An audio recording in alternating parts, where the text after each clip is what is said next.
And Tony, you have seen firsthand just how extravagant these waters really are.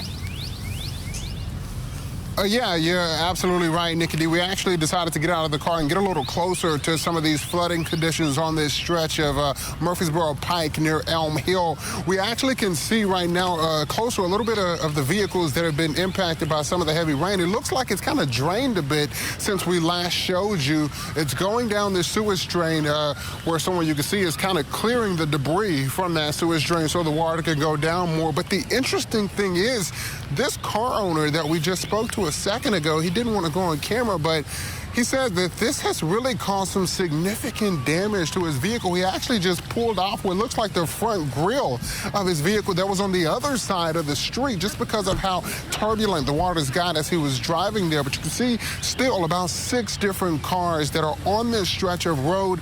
This guy here who's actually clearing this sewer, he actually owns the subway right across from me here. But he says right now they're trying to do everything they can to try and keep this stretch of road clear as possible. You can see further back there's a number of law enforcement who are navigating traffic, making sure that people don't take this stretch of road. But the interesting thing is we've actually seen a number of people still try to take the road, but then when they realize just how deep the waters are, they kind of turn around before it gets too severe there.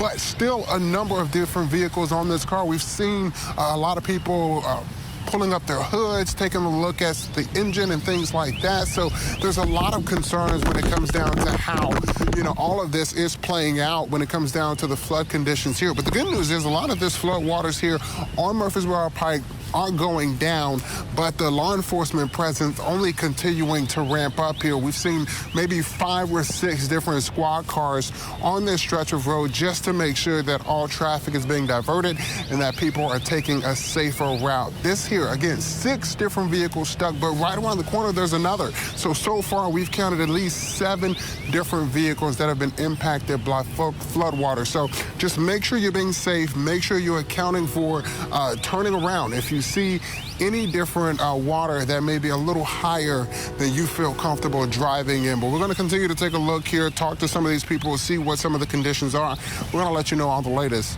as we work to get it. I'll send it back to you.